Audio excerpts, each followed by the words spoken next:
Hi, ಎಲ್ಲರೂ ಹೇಗಿದ್ದೀರಾ? ಹೇಗೆ ಓದ್ತಾ ಇದ್ದೀರಾ? ಚೆನ್ನಾಗಿ ಓದ್ತಿದ್ದೀರಾ ಅಂದ್ಕೊಂಡು ಈ ವಿಡಿಯೋನ ಸ್ಟಾರ್ಟ್ ಮಾಡೋಣ. ಸೊ ಈ ವಿಡಿಯೋದಲ್ಲಿ ನಾನು ಏನು ಹೇಳೋಕ್ಕೆ ಶುರು ಮಾಡ್ತಿದ್ದೀನಿ ಅಂದರೆ, ನಾನು ಲಾಸ್ಟ್ ವಿಡಿಯೋದಲ್ಲಿ ಸಿಲೆಬಸ್ ಬಗ್ಗೆ ಹೇಳಿದೆ. ಓಕೆನಾ? ಸಿಲೆಬಸ್ ಫಾರ್ ಎಕ್ಸಾಂಪಲ್ ಏನು ಸಿಲೆಬಸ್ ಅಂದರೆ ಏನು ಹೇಳಿದ್ದೆ? ಇವಾಗ ಎನ್ವೈರನ್ಮೆಂಟ್ ಅಂತ ಹೇಳಿದೆ, ಕರೆಕ್ಟ್ ಅಲ್ವಾ? ಎನ್ವೈರನ್ಮೆಂಟ್ ಅಂದರೆ ನಾನು ಹೇಳಿದೆ ಕರ್ನಾಟಕ ಎನ್ವೈರನ್ಮೆಂಟ್ ಓದ್ಕೊಡಿ, ಇಲ್ಲ ಆಲ್ ಇಂಡಿಯಾ ಎನ್ವೈರನ್ಮೆಂಟ್ ನಮ್ಮದು ಯಾವ ಥರ ಎನ್ವೈರನ್ಮೆಂಟ್ ಬರುತ್ತೆ, ಎಲ್ಲೆಲ್ಲಿ ಯಾವ ಟೈಗರ್ ರಿಸರ್ವ್ ಇರುತ್ತೆ, ಈ ಥರ ಎಲ್ಲ ಹೇಳಿದೆ, ಕರೆಕ್ಟ್ ಅಲ್ವಾ? ಅದೇ ಥರನೇ ಪಾಲಿಟಿ ಅಂದರೆ ಏನು ಹೇಳಿದೆ? ಪಾಲಿಟಿ A to Z ಓದಬೇಕು ಅಂದೆ, ಕರೆಕ್ಟ್ ಅಲ್ವಾ? ಹಂಗೆ ಹಿಸ್ಟ್ರಿ ಅಂದರೆ ಏನು ಹೇಳಿದೆ? ಓಕೆ, ಹಿಸ್ಟ್ರಿ ಅಂದರೆ ಓಕೆ ನಮ್ಮ ಆಲ್ ಇಂಡಿಯಾ ಹಿಸ್ಟ್ರಿ ಗೊತ್ತಿರಬೇಕು, ಕರ್ನಾಟಕ ಹಿಸ್ಟ್ರಿ ಗೊತ್ತಿರಬೇಕು ಅಂತಂದೆ. ಬಟ್ ಒಂದು ಪರ್ಫೆಕ್ಟ್ ಸ್ಟಡಿ ಆಗೋದಕ್ಕೆ ಅಥವಾ ಪರ್ಫೆಕ್ಟ್ ಒಂದು ನಾವು ಎಕ್ಸಾಮ್ಗೆ ಪ್ರಿಪ್ರೇಷನ್ ಬೇಕು ಅಂದರೆ ನಿಮಗೆ ಮೇನ್ ಟಾಪಿಕ್ ಮಾತ್ರ ಗೊತ್ತಿದ್ರೆ ಸಾಲಲ್ಲ, ನಿಮಗೆ ಸಬ್ ಟಾಪಿಕ್ಸ್ಗಳು ಕೂಡ ವೆರಿ ಇಂಪಾರ್ಟೆಂಟ್ ಆಗುತ್ತೆ. ಸೊ ಇವಾಗ ನಮಗೆ ಸಿಲೆಬಸ್ಸಲ್ಲಿ ಒಂದು ಟಾಪಿಕ್ ಕೊಟ್ಟಿದ್ದಾರಲ್ವ, ಹೇಗೆ ಸಬ್ ಟಾಪಿಕ್ಸ್ಗಳನ್ನ ಕ್ರಿಯೇಟ್ ಮಾಡೋದು ಅಂತ ನಾನು ಹೇಳ್ತೀನಿ. ಆ್ಯಕ್ಚುಲಿ ಇದನ್ನು ಪ್ರಿಪೇರ್ ಆಗ್ತಿದ್ದೆ. ಆ್ಯಕ್ಚುಲಿ ನನಗೊಬ್ಬರು ತುಂಬ ದಿನದಿಂದ ಕೇಳ್ತಾಯಿದ್ರು, ಅವರಿಗೋಸ್ಕರನೂ ಕೂಡ ಈ ವಿಡಿಯೋ. ಸೊ ಒಂದು ನಿಮಿಷ, ನಾ ಏನು ಮಾಡಿದ್ದೀನಿ ಅಂದರೆ, ಸೊ ಇಲ್ಲಿ ನೋಡಿ, ಇದು ಆ್ಯಕ್ಚುಲಿ ನಂದು ಆರ್ಟ್ ಆ್ಯಂಡ್ ಕಲ್ಚರ್ದು. ಓಕೆನಾ? ಆರ್ಟ್ ಆ್ಯಂಡ್ ಕಲ್ಚರ್ ಅಂದಿದ ತಕ್ಷಣ ಏನಿರುತ್ತೆ? ಕರೆಕ್ಟಲ್ಲ, ಆರ್ಟ್ ಆ್ಯಂಡ್ ಕಲ್ಚರ್ಗೆ ಒಂದು ಬುಕ್ ಇಟ್ಕೊತೀವಿ, ಎಲ್ಲನೂ ಓದ್ತೀವಲ್ವ. ಬಟ್ ನಮಗೆ ಕಂಪ್ಲೀಟ್ ಒಂದು ಏನಂತಾರೆ, ಒಂದು ಪರ್ಟಿಕ್ಯುಲರ್ ಒಂದು ವೇ ಇದೆ ಅಲ್ವಾ, ಅದು ನಮಗೆ ಬೇಕಾಗತ್ತೆ. ಓಕೆ, ಆರ್ಟ್ ಆ್ಯಂಡ್ ಕಲ್ಚರ್ ಅಂದರೆ ನಮಗೆ ಕರೆಕ್ಟ್, ನಮಗೆ ಯಾವ ಟಾಪಿಕ್ಸಿಂದ ಏನು ಕೇಳ್ತಾರೆ ಅನ್ನೋದು ಗೊತ್ತಿಲ್ಲ, ಕರೆಕ್ಟ್ ಅಲ್ವಾ? ಅಂದರೆ ಇಂಡಸ್ ವ್ಯಾಲಿ ಸಿವಿಲೈಸೇಷನ್ ಕೇಳ್ತಾರಾ, ಅಥವಾ ಬುದ್ಧಿಸಮ್ ಬಗ್ಗೆ ಕೇಳ್ತಾರಾ, ಜೈನಿಸಮ್ ಬಗ್ಗೆ ಕೇಳ್ತಾರಾ, ಇಲ್ಲ ಡ್ಯಾನ್ಸ್ ಫಾರ್ಮ್ ಬಗ್ಗೆ ಕೇಳ್ತಾರಾ, ಯಾರಿಗೂ ಗೊತ್ತಿಲ್ಲ, ಕರೆಕ್ಟ್ ಅಲ್ವಾ? ಒಂದು ಸಲ ಡ್ಯಾನ್ಸ್ ಫಾರ್ಮ್ ಬಗ್ಗೆ ಕೇಳ್ತಾರೆ, ಕೆಲವೊಂದು ಸಲ ಇಂಡಸ್ ವ್ಯಾಲಿ ಸಿವಿಲೈಸೇಷನ್, ಒಂದು ಸಲ ಮೌರ್ಯನ್ ಆರ್ಕಿಟೆಕ್ಚರು, ಒಂದು ಟೈಮಲ್ಲಿ ಕೇವ್ ಆರ್ಕಿಟೆಕ್ಚರು, ಒಂದು ಟೈಮಲ್ಲಿ ಈ ಬಸದಿಗಳ ಬಗ್ಗೆ ಕೇಳ್ತಾರೆ. ಸೊ ಒಂದು ಸಲ ಜೈನಿಸಮ್ ಬಗ್ಗೆ ಕೇಳ್ತಾರೆ. ಸೊ ನಮಗೆ ಪರ್ಟಿಕ್ಯುಲರಾಗಿ ಗೊತ್ತಿಲ್ಲ. ಅದರ ಅರ್ಥ ಏನು? ಆರ್ಟ್ ಆ್ಯಂಡ್ ಕಲ್ಚರಿಂದ ನಿಮಗೆ ಎಲ್ಲಿಂದ ಬೇಕಿದ್ರೂ ಕ್ವಶನ್ಸ್ಗಳನ್ನ ತೆಗಿಬೋದು, ಕರೆಕ್ಟ್ ಅಲ್ವಾ?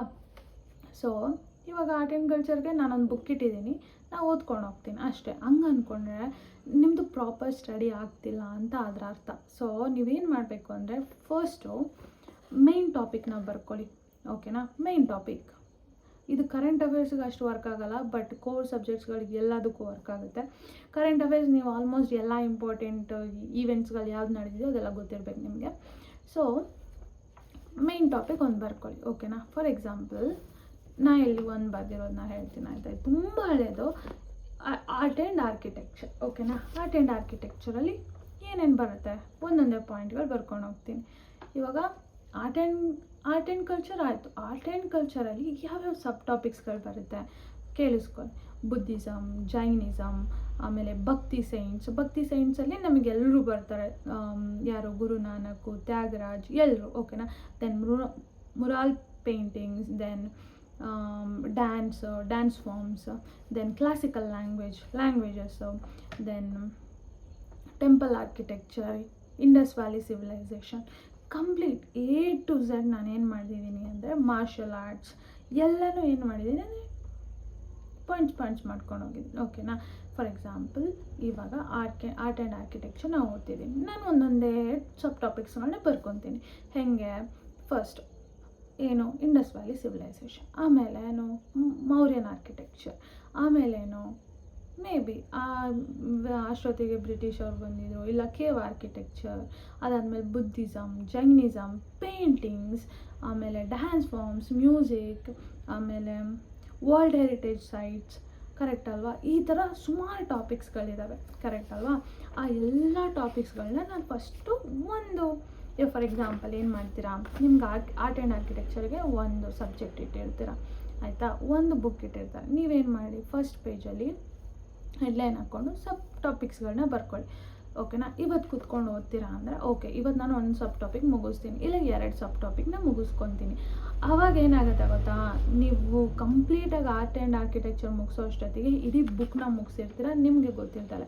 ಒಂದು ವೇಳೆ ಈ ಮಧ್ಯದಲ್ಲಿ ಹೊಸ ಟಾಪಿಕ್ ಯಾವುದಾದ್ರೂ ಕೇಳಿದ್ರಿ ಅಂದರೆ ಅದನ್ನು ಆ್ಯಡ್ ಅಪ್ ಮಾಡ್ಕೊಳ್ಳಿ. ಅಂದರೆ ನಿಮ್ಮ ನೋಟ್ಸ್ಗೆ ನಿಮ್ಮ ಫ್ರಂಟ್ ಶೀಟ್ ಏನಿದೆ ಅದಕ್ಕೆ ಆ್ಯಡ್ ಮಾಡ್ಕೊಳ್ಳಿ. ಓಕೆನಾ? ಸೊ ಇದೇ ಥರ ನಾನು ಏನು ಮಾಡಿದ್ದೀನಿ ಅಂದರೆ ಎಲ್ಲ ಸಬ್ಜೆಕ್ಟ್ಗೂ ಮಾಡಿದ್ದೀನಿ ನೋಡಿ. ಏನ್ಷಿಯಂಟ್ ಆ್ಯಂಡ್ ಮೆಡಿವಲ್ ಹಿಸ್ಟ್ರಿ ಕೂಡ ಮಾಡಿದ್ದೀನಿ. ಆ್ಯಕ್ಚುಲಿ ಇದು ಸ್ವಲ್ಪ ವಾಸ್ಟ್ ಅನ್ನಿಸ್ಬೋದು, ಬಟ್ ನೀವು ಯಾವ ಎಕ್ಸಾಮ್ ಬರೆದ್ರೂ ಇದು 100% ರಿಸಲ್ಟ್ ಕೊಡುತ್ತೆ. ಈ ಥರ ನೀವು ಓದಿದ್ರೆ it will be very benefit. ನೀವು ಯಾವುದೇ ಎಕ್ಸಾಮ್ ಕೊಡಿ, ನಾನು ಏನು ಹೇಳ್ತೀನಿ, group C, group B, group A, ನೀವು ಯಾವ ಎಕ್ಸಾಮ್ ಕೊಟ್ಟರು, even UPSC, SSC, any exam ಈ ಥರ ಓದೋದ್ರಿಂದ ನಿಮ್ಗೆ ಅದು ಹೆಲ್ಪ್ಫುಲ್ ಆಗುತ್ತೆ. ಓಕೆನಾ? ಸೊ ಏನ್ಷಿಯಂಟ್ ಆ್ಯಂಡ್ ಮೆಡಿವಲ್ ಟೈಮ್ಸಲ್ಲೂ ಏನೇನು ಬರುತ್ತೆ ಎಲ್ಲನೂ ಟಾಪಿಕ್ಸ್ಗಳನ್ನ ಅದ್ರದ್ದು ಸಬ್ ಟಾಪಿಕ್ಸ್ಗಳನ್ನ ಮಾಡ್ಕೊಂಡಿದ್ದೀನಿ. ಓಕೆನಾ? ಸೊ ಇದ್ರ ಜೊತೆಗೆ ಆಯಿತಾ, ಇದೆಲ್ಲ ಆದಮೇಲೆ ಎಲ್ಲದು ಇವಾಗ ಆರ್ಟ್ ಆ್ಯಂಡ್ ಕಲ್ಚರ್ ಅಂದಿದ ತಕ್ಷಣ ನೀವೇನು ಮಾಡಿದ್ರಿ, ಸಬ್ ಟಾಪಿಕ್ಸ್ಗಳನ್ನ ಬರ್ಕೊಳ್ರಿ. ಅರ್ಥ ಆಯ್ತಾ? ಹಿಸ್ಟ್ರಿ ಅಂದಿದ ತಕ್ಷಣ ಸಬ್ ಟಾಪಿಕ್ಸ್ಗಳನ್ನ ಬರ್ಕೊಳ್ಳಿ. ಅದಾದಮೇಲೆ ಎನ್ವೈರನ್ಮೆಂಟ್ ಸಬ್ ಟಾಪಿಕ್ಸ್ಗಳನ್ನ ಬರ್ಕೊಳ್ಳಿ. ಎಲ್ಲ ಈವನ್ ನೀವು ಕನ್ನಡ ಸಬ್ ಟಾಪಿಕ್ಸ್ಗಳನ್ನ ಬರ್ಕೊಬೇಕು. ಸಂಧಿಗಳು ಅನ್ನೋದು ಒಂದು ಟಾಪಿಕ್ ಇರುತ್ತೆ, ಸಮಾಸ ಒಂದು ಟಾಪಿಕ್, ತತ್ಸಮ ತದ್ಭವ ಒಂದು ಟಾಪಿಕ್, ದೆನ್ ವಿರುದ್ಧಾರ್ಥಕ ಪದ ಒಂದು ಟಾಪಿಕ್, ದೆನ್ ಬೇರೆ ಯಾವುದಾದ್ರು ಬರುತ್ತೆ ಎಲ್ಲನೂ. ಇದೆಲ್ಲ ಸಬ್ ಟಾಪಿಕ್ಸ್. ಕನ್ನಡ ಅಂದಮೇಲೆ ಸಬ್ ಟಾಪಿಕ್ಸ್ಗಳು ಕೇಳ್ತಾರಲ್ವ, ಎಲ್ಲನೂ ಸಬ್ ರಗಳೆಗಳು, ವೃತ್ತ, ಛಂದಸ್ಸು, ಇದೆಲ್ಲ ಒಂದು ಟಾಪಿಕ್ ಮಾಡ್ಕೊಳ್ಳಿ. ಓಕೆನಾ? ಮಾಡ್ಕೊಂಡು ಏನು ಮಾಡಿ, ದಿನ ಒಂದೊಂದು ಸಬ್ ಟಾಪಿಕ್ಸ್ಗಳನ್ನ ಕ್ಲಿಯರ್ ಮಾಡ್ಕೊಳ್ಳಿ. ಸೊ ದಟ್ ನಿಮ್ಮ ಇಡೀ ಸಿಲೆಬಸ್ ಕವರ್ ಆಗುತ್ತೆ. ನಾವು ಒಂದೇ ಸಲ ಕನ್ನಡ ಓದ್ತೀನಿ ಅಂದಾಗ ಏನಾಗುತ್ತೆ, ಆವಾಗ ಪೆಟ್ಟು ಬೀಳುತ್ತೆ. ಓಕೆನಾ? ಜಸ್ಟ್ ಏನು ಮಾಡಿ, ಜಸ್ಟ್ ಈ ಥರದ್ದೊಂದು ನಾನು ಶೀಟಲ್ಲಿ ಮಾಡಿದ್ದೀನಿ, ನೀವೊಂದು ನೋಟ್ಬುಕ್ಕಲ್ಲಿ ಮಾಡಿದ ತಕ್ಷಣ ಏನು ಮಾಡಿ ಅಂದರೆ, ಜಸ್ಟ್ ಇವತ್ತು ಮುಗಿಸಿದ್ರಾ, ಇದನ್ನು ಒಂದು ಹೈಲೈಟ್ ಮಾಡಿಬಿಟ್ಟು ಟಿಕ್ ಮಾಡಿ. ಓಕೆನಾ? ದೆನ್ ನಾಳೆ ಇದನ್ನು ಮುಗಿಸಿದ್ರಾ, ಹೈಲೈಟ್ ಮಾಡಿ ಟಿಕ್ ಮಾಡಿ. ಸೊ ದಟ್ ನಿಮ್ಮ ಎಕ್ಸಾಮ್ ಬರೋ ಅಷ್ಟೊತ್ತಿಗೆ ನೀವು ಎಲ್ಲ ಟಾಪಿಕ್ಸ್ಗಳನ್ನೂ ಕವರ್ ಮಾಡಿರ್ತೀರ. ನೀವೇ ಹೋಗಲ್ಲ, ಯಾವ ಎಕ್ಸಾಮಿಗೆ ಬೇಕಿದ್ರು ಪ್ರಿಪೇರ್ ಆಗಿರ್ತೀರ ಈ ಥರ ಓದಿದ್ರೆ. ಓಕೆನಾ? ಇನ್ನೊಂದು ಹೇಳ್ತೀನಿ, ಇನ್ನೊಂದೇನು ಅಂದರೆ, ಒಂದು ನಿಮಿಷ, ಇನ್ನೊಂದೇನು ಅಂದರೆ, ಇದು ಆ್ಯಕ್ಚುಲಿ ಇದೆಲ್ಲ ಫಸ್ಟು ಪ್ರಿಪ್ರೇಷನ್ ನೀವು ಮಾಡ್ಕೊಬೇಕಾಗುತ್ತೆ. ಇದೆಲ್ಲ ಲೇಟರ್ ಪ್ರಿಪ್ರೇಷನ್ ವರ್ಕ್ ಆಗಲ್ಲ. ಆಯಿತಾ? ಫಸ್ಟಿಗೆ ನೀವು ಇದನ್ನು ಪ್ರಿಪೇರ್ ಮಾಡಿಕೊಂಡು ಓದೋಕ್ಕೆ ಸ್ಟಾರ್ಟ್ ಮಾಡಿದ್ರೆ ಹೆಲ್ಪ್ಫುಲ್ ಆಗುತ್ತೆ. ಏನು ಮಾಡಿ, ಇವಾಗ ನೀವು ಫಾರ್ ಎಕ್ಸಾಂಪಲ್ VAಗೆ ಪ್ರಿಪೇರ್ ಆಗ್ತಿದ್ದೀರ. ಓಕೆನಾ? ಇಲ್ಲ ನಾನು FDAಗೆ ಪ್ರಿಪೇರ್ ಆಗ್ತೀನಿ, ಇಲ್ಲ SDAಗೆ ಪ್ರಿಪೇರ್ ಆಗ್ತಿದ್ದೀನಿ. ಒಂದು 3 years ಕ್ವಶನ್ ಪೇಪರ್ ತೊಗೊಳ್ಳಿ. ಓಕೆನಾ? GK ಪೇಪರ್ ತೊಗೊಳ್ಳಿ. GK ಪೇಪರ್ ತೊಗೊಂಡು ಏನು ಮಾಡಿ ಅಂದರೆ ಅನಾಲಿಸಿಸ್ ಮಾಡಿ. ಅಂದರೆ ನಥಿಂಗ್ ಬಟ್ ನಾನು ಇಯರ್ ಹಾಕ್ಕೊತೀನಿ. ಓಕೆನಾ? 2022 ಸ್ಟಾರ್ಟ್ ಮಾಡೋಣ, ಇಲ್ಲ 23 ಅಂದರೆ 2023 ಯಾವ್ಯಾವ ಟಾಪಿಕ್ಸ್ ಮೇಲೆ ಕ್ವಶನ್ ಬಂದಿತ್ತು. ಓಕೆನಾ? ದೆನ್ 2024 ಯಾವ್ಯಾವ ಟಾಪಿಕ್ಸ್ ಮೇಲೆ ಕ್ವಶನ್ಸ್ಗಳು ಬಂದಿತ್ತು, ಎಷ್ಟು ಕ್ವಶನ್ ಬಂದಿತ್ತು. ಫಾರ್ ಎಕ್ಸಾಂಪಲ್ ಇದು ಆ್ಯಕ್ಚುಲಿ ಮಾಡಿದ್ದೀನಿ ನಾನು, ಬಟ್ ಇದು ತುಂಬ ಹಳೆಯದು. 2013, 2014, 2015 ಅಲ್ಲಿಂದ ಸ್ಟಾರ್ಟ್ ಮಾಡ್ಕೊಂಡಿದ್ದೀನಿ. ಸ್ವಲ್ಪ ಹಳೆಯದ್ರದಿಂದ ಸ್ಟಾರ್ಟ್ ಮಾಡಿರೋವಂಥದ್ದು, ಬಟ್ ನಾನು ಬೇರೆ ಎಕ್ಸಾಮಿಗೆ ಪ್ರಿಪೇರ್ ಮಾಡಿರೋದಿದ್ದು. ಸೊ ಏನು ಮಾಡಿ ಅಂದರೆ, ಜಸ್ಟ್ VAO ಎಕ್ಸಾಮ್ ಅಲ್ವಾ, ನೀವು ಜಾಸ್ಟ್ ಲಾಸ್ಟ್ ಇಯರ್ ಅಲ್ವಾ ನಡೆದಿರೋದು. ಓಕೆ, ಇವಾಗ ಒಂದು ಕನ್ಕ್ಲೂಷನಿಗೆ ಬರೋಣ. ಜಸ್ಟ್ VAO ಎಕ್ಸಾಮಿಗೆ ಮಾತ್ರ ಹೇಳ್ತೀನಿ. ಓಕೆನಾ? ಇದೆಲ್ಲದಕ್ಕೂ ವರ್ಕ್ ಆಗುತ್ತೆ. ಏನು ಮಾಡಿ, ಲಾಸ್ಟ್ ಇಯರ್ ಕ್ವಶನ್ ಪೇಪರ್ ತಗೊಂಡು ಯಾವ್ಯಾವ ಟಾಪಿಕ್ಸ್ ಬಂದಿದೆ, ಎಷ್ಟು ಕ್ವಶನ್ಸ್ ಬಂದಿದೆ, ಬೇರೆ ಏನೂ ಬೇಡ, ಯಾವ್ಯಾವ ಟಾಪಿಕ್ಸ್. ಓಕೆನಾ? ಬುದ್ಧಿಸಮ್ ಎಷ್ಟು ಕ್ವಶನ್ ಬಂದಿದೆ, 1 ಬಂದಿದೆ, 2 ಬಂದಿದೆ, ಓಕೆ 2 ಬರ್ಕೊಳ್ಳಿ.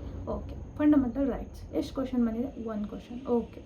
ದೆನ್ ಕಾನ್ಸ್ಟಿಟ್ಯೂಷನಲ್ ಅಮೆಂಡ್ಮೆಂಟ್ಸ್ ಎಷ್ಟು ಬಂದಿದೆ ಬರ್ಕೊಳ್ಳಿ. ಪಂಚಾಯತ್ ರಾಜ್ ಇನ್ಸ್ಟಿಟ್ಯೂಷನ್ ಎಷ್ಟು ಕ್ವಶನ್ ಬಂದಿದೆ, 4 ಕ್ವಶನ್, 3 ಕ್ವಶನ್ ಬರ್ಕೊಳ್ಳಿ. ಇದರಿಂದ ಏನಾಗುತ್ತೆ ಅಂದರೆ ನಿಮಗೆ ಒಂದು ಅನಾಲಿಸಿಸ್ ಗೊತ್ತಾಗುತ್ತೆ, ಯಾವ ಟಾಪಿಕ್ ವೆರಿ ಇಂಪಾರ್ಟೆಂಟ್, ಯಾವುದನ್ನು ನಾವು ಸ್ವಲ್ಪ ನೆಗ್ಲೆಕ್ಟ್ ಮಾಡ್ಬೋದು ಅಥವಾ ಕಮ್ಮಿ ಮಾಡ್ಬೋದು, ಕಮ್ಮಿ ಓದ್ಬೋದು ಅನ್ನೋದು ನಿಮಗೆ ತುಂಬ ಹೆಲ್ಪ್ಫುಲ್ ಆಗುತ್ತೆ. ಸೊ ಇದನ್ನು ಮಾಡಿ, ಯಾವುದೇ ಎಕ್ಸಾಮಿಗೆ ಪ್ರಿಪೇರ್ ಆಗಿ ಫಸ್ಟ್ ಇದನ್ನು ಮಾಡ್ಕೊಳ್ಳಿ. ಓಕೆನಾ? ಜಸ್ಟ್ ಲಾಸ್ಟ್ 2 years 3 years ಅಷ್ಟೇ, ಅದ್ರ ಮೇಲಿಂದೆಲ್ಲ ಬೇಡ, ಅದ್ರ ಹಿಂದಿಂದೆಲ್ಲ ಮಾಡೋಕ್ಕೆ ಹೋಗ್ಬೇಡಿ. ಜಸ್ಟ್ 2-3 yearsಗೆ ಸ್ಟ್ರಿಕ್ಕಾಗಿ ಇಯರ್ ಹಾಕ್ಕೊಳ್ಳಿ, ಯಾವ ಟಾಪಿಕ್ ಅಂತ ಬರ್ಕೊಳ್ಳಿ. ಸಿಂಪಲಾಗಿ ಬರ್ಕೊಳ್ಳಿ, ತುಂಬ ಲಾಂಗ್ ಎಲ್ಲ ಬೇಡ, ಸಿಂಪಲಾಗಿ ಬರ್ಕೊಳ್ಳಿ. ಏನಂತ, ಓಕೆ, ಇವಾಗ ಫಾರ್ ಎಕ್ಸಾಂಪಲ್ ಹಿಸ್ಟ್ರಿ, ಫ್ರೀಡಮ್ ಮೂಮೆಂಟಿಂದ ಎಷ್ಟು ಕ್ವಶನ್ ಬಂದಿದೆ ಬರ್ಕೊಳ್ಳಿ. ಓಕೆನಾ? ದೆನ್ ಸಿವಿಲ್ ಡಿಸೊಬಿಡಿಯೆಂಟ್ ಮೂಮೆಂಟ್ ಎಷ್ಟು ಕ್ವಶನ್ ಬಂದಿದೆ, ದೆನ್ ಯಾವ ಪೀರಿಯಡಲ್ಲಿ ಯಾರು ಪ್ರೆಸಿಡೆಂಟ್ ಆಗಿದ್ದರು ಅದನ್ನು ಬರ್ಕೊಳ್ಳಿ. ದೆನ್ ಕರ್ನಾಟಕ ಹಿಸ್ಟ್ರಿ ಬಗ್ಗೆ ಕೇಳಿದ್ರೆ ಎಷ್ಟು ಕ್ವಶನ್ ಬಂದಿದೆ, ಕರ್ನಾಟಕ ಹಿಸ್ಟ್ರಿ 3 ಕ್ವಶನ್. ಓಕೆನಾ? ದೆನ್ ಪಾಲಿಟಿಯಿಂದ fundamental rights 4 question. Then panchayat raj institution 2 question, then cooperative society 3 question.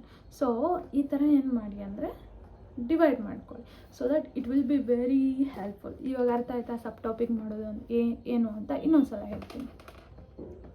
ಏನಂದರೆ ಈಗ ಒಂದು ಮೇನ್ ಟಾಪಿಕ್ ಇದೆ. ಫಸ್ಟು ಸಿಲೆಬಸ್ನ ಕೊಡ್ತೀನಿ, ಡೋಂಟ್ ವರಿ. ಸಿಲೆಬಸ್ನ ಫಸ್ಟು ಬರ್ಕೊಳ್ಳಿ, ಓಕೆನಾ. ಪಂಚಾಯತ್ ರಾಜ್ ಇನ್ಸ್ಟಿಟ್ಯೂಷನ್ ಅಂತ ಹೆಡ್ಲೈನ್ ಹಾಕ್ಕೊಂಡು ಪಂಚಾಯತ್ ರಾಜ್ ಇನ್ಸ್ಟಿಟ್ಯೂಷನ್ ಏನೇನೆಲ್ಲ ಟಾಪಿಕ್ಸ್ಗಳು ಬರುತ್ತೆ, ಕರೆಕ್ಟ್ ಅಲ್ವಾ. ಆ್ಯಕ್ಚುಲಿ ಪಂಚಾಯತ್ ರಾಜ್ ಅನ್ನೋದೇ ಒಂದು ಸಬ್ ಟಾಪಿಕೇ ಇರ್ಬೋದು, ಬಟ್ ಸ್ಟಿಲ್ ಪಂಚಾಯತ್ ರಾಜ್ ನಮಗೆ ಸಿಲೆಬಸ್ ಕೊಟ್ಟಿದ್ದಾರಲ್ವಾ, ಸಿಲೆಬಸ್ಸಲ್ಲಿ ಒಂದು 7 ಟಾಪಿಕ್ಸ್ಗಳಿದೆ, ಓಕೆನಾ. 7 ಟಾಪಿಕ್ಸ್ನ ಒಂದೊಂದು ಶೀಟಲ್ಲಿ ಬರ್ಕೊಳ್ಳಿ. 7 ಟಾಪಿಕ್ಸ್ನ ಬರ್ಕೊಂಡು ಓಕೆ ಪಂಚಾಯತ್ ರಾಜ್ ಇನ್ಸ್ಟಿಟ್ಯೂಷನ್ ನಾನು ಏನೇನೆಲ್ಲ ಓದಬೇಕು, ಏನೇನೆಲ್ಲ ಚೇಂಜಸ್ ತಂದರು, ಯಾವಾಗ ಸ್ಟಾರ್ಟ್ ಆಯಿತು, ಯಾರು ಅದಕ್ಕೆ ಮೇನ್ ಪರ್ಸನ್, ಯಾರಿಂದ ಅದು ಸ್ಟಾರ್ಟ್ ಆಯಿತು, ಯಾವುದಾದ್ರೂ ಮೂಮೆಂಟ್ಸ್ಗಳಂತ ಬರ್ಕೊಳ್ಳಿ ಸಬ್ ಟಾಪಿಕಲ್ಲಿ. ಫೇಮಸ್ ಪರ್ಸ್ನಾಲಿಟೀಸ್ ಅಂತ ಬರ್ಕೊಳ್ಳಿ.